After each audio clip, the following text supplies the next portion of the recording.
Baxt nima o'zi? Ering bor, uying bor, hamma narsang yetarli. Lekin yuraging huvillab yotsa-chi? O'sha oqshom Jasur mashinani shahar chetidagi tepalikda to'xtatib, menga "Siz baxtlimisiz?" deb savol berganda, men birinchi marta o'zimga iqror bo'ldim. Men baxtsiz edim. Uning ko'zlaridagi oliv, menga uzatilgan issiq qo'l va dala hovlidagi o'sha taqiqlangan tun. Bu mening gunohimmi yoki haqiqatim? Bugun sizga qalbimning eng yashirin sirlarini ochaman. Odatdagi yoz oqshomlaridan biri edi. Hovlimizda katta so'rida butun oilamiz bilan o'tirardik. Qaynonam odatdagidek o'zining cheksiz, tugamaydigan hikoyalarini aytib berardi. Qaynopam telefoni bilan band, dunyodan uzilgan. Erim Sardor aka esa shu yerda yonimda o'tirardi. Jismonan shu yerda, lekin ruhan u allaqachon o'zining ishxonasida, muammolari ichida g'arq bo'lgan edi. Uning nigohi goh telefonga, goh yerga qadalardi. Menga biror marta qaramasdi. "Charchamadingmi? Kuning qanday o'tdi?" degan oddiy savol uning xayoliga ham kelmasdi. Men o'zimni uning yonida ko'rinmas odamdek his qilardim.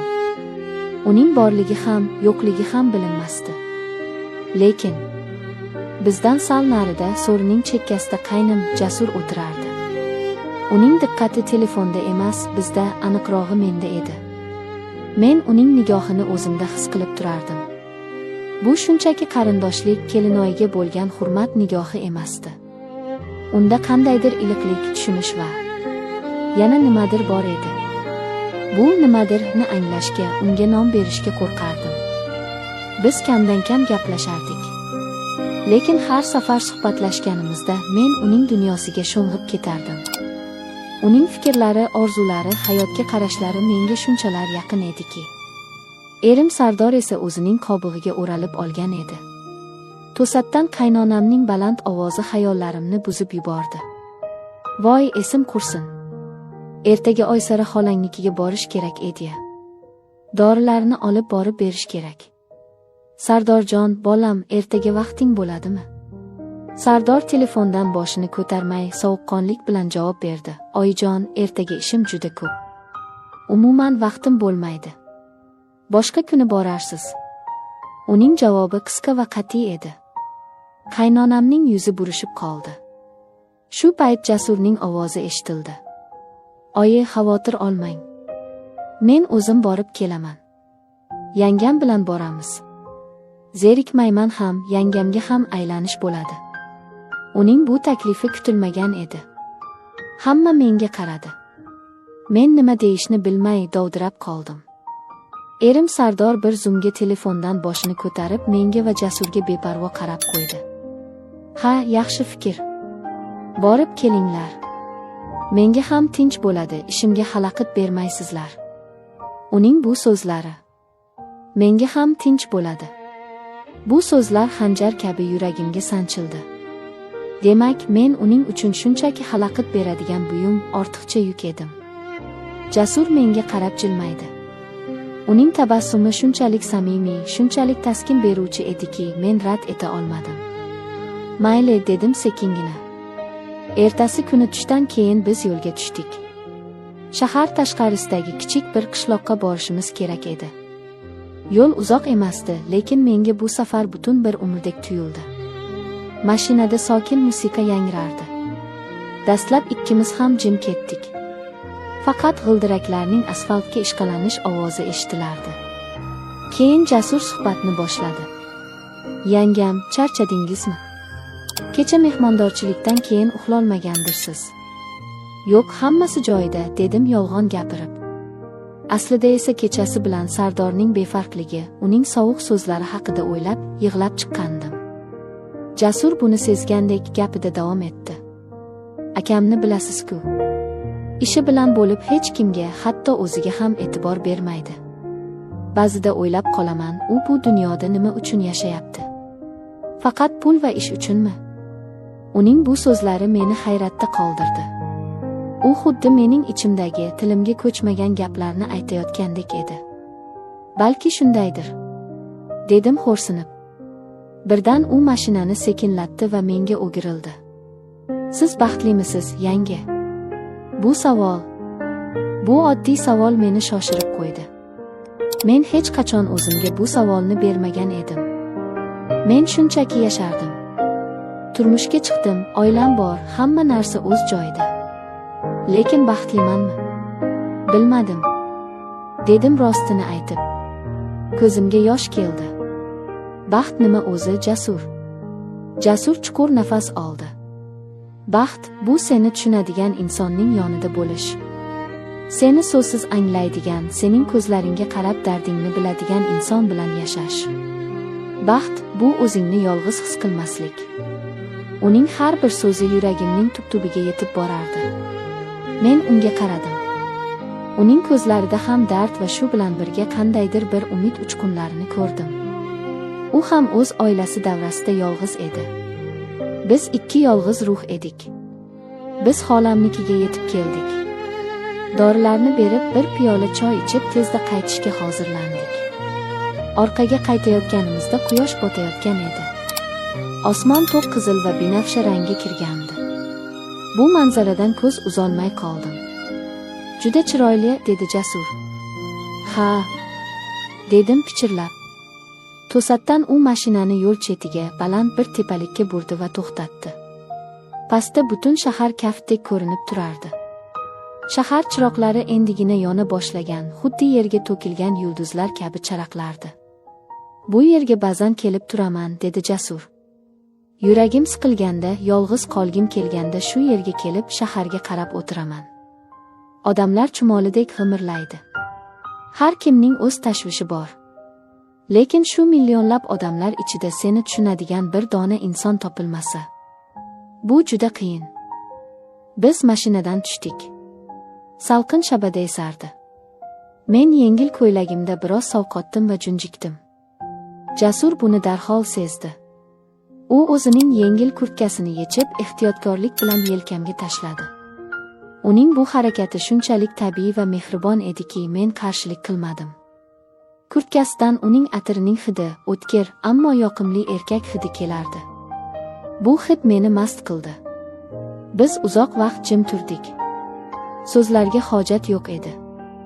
Biz bir-birimizni so'zsiz tushunardik. Uning yonida men o'zimni himoyalangandek, qadrlangandek his qildim. Erim Sardor hech qachon menga bunday e'tibor bermagan edi. Yanga, siz juda yaxshi insonsiz, dedi Jasur to'satdan menga burilib. Siz bundan yaxshisiga loyiqsiz. Siz baxtli bo'lishga haqlisiz. Men unga qaradim. Uning nigohi jiddiy va o'tli edi. Uning ko'zlarida men o'zimning aksimni, charchagan, mehrga, e'tiborga muhtoj ayolning aksini ko'rdim. Kech bo'ldi, ketishimiz kerak, dedim ovozim titrab. Qo'rqardim. O'zimdan, hislarimdan qo'rqardim. Yo'q, dedi u qat'iy. Hozir uyga borsangiz, yana o'sha muhitga tushasiz. Yana o'zingizni yolg'iz his qilasiz. Men bunga yo'l qo'ymayman. Nima qilamiz unda, so'radim hayron bo'lib. Bir do'stimning shahar tashqarisida kichik bir dala hovlisi bor. Hozir u yerda hech kim yo'q. Kaliti menda. O'sha yerga boramiz. Dam olasiz, suhbatlashamiz. Ertalab uyga qaytamiz. Hech kim hech narsani bilmaydi. Uning taklifi meni shokka tushirdi. Bu noto'g'ri edi. Bu xiyonatga qadam edi. Lekin shu bilan birga men uyga qaytishni istamasdim. Yana erimning befarq nigohini, sovuq devorlarni ko'rishni xohlamasdim. Men bir kecha bo'lsa ham o'zimni erkin, kerakli his qilishni istardim. Mayli, dedim o'zim ham kutmagan holda. Bu so'z mening taqdirimni o'zgartirib yubordi. Biz dala hovliga yetib keldik.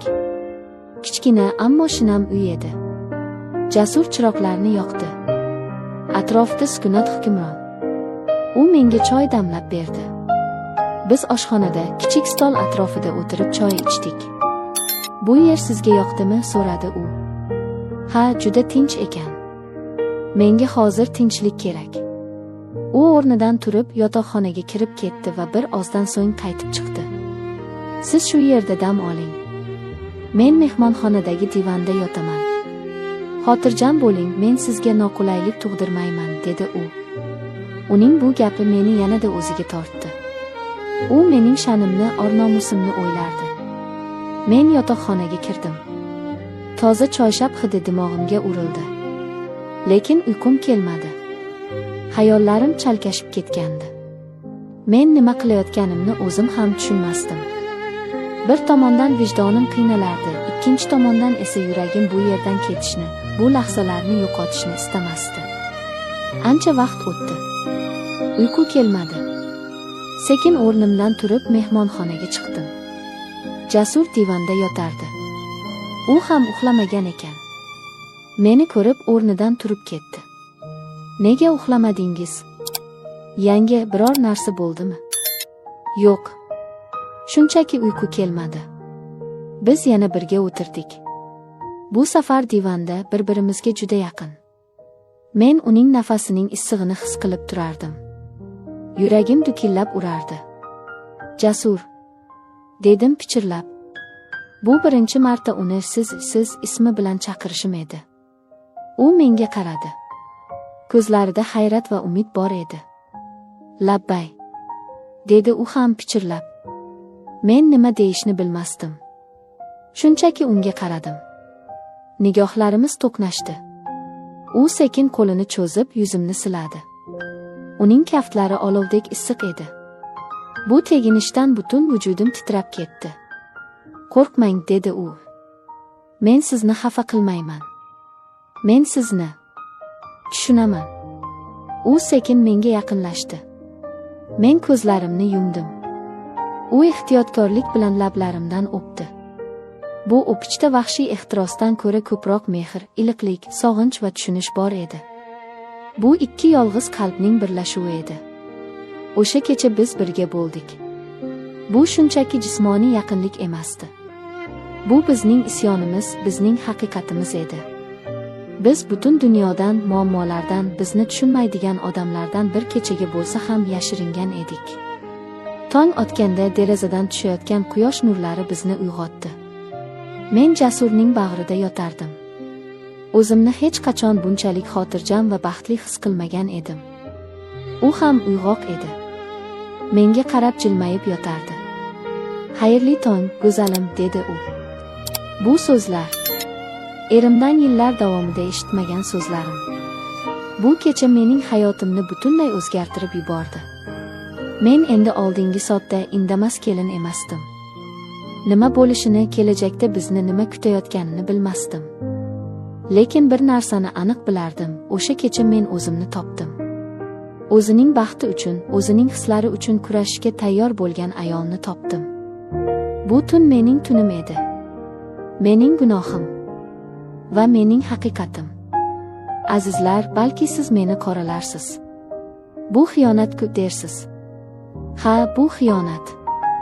Lekin qalb xiyonati tan xiyonatidan og'irroq emasmi? Erim meni yillar davomida ruhan yolg'izlatib qo'ygani xiyonat emasmidi? Men hukm qilishni sizga qoldiraman. Lekin unutmang, har bir ayol baxtli bo'lishga haqli. Hatto bu baxt taqiqlangan yo'llarda bo'lsa ham.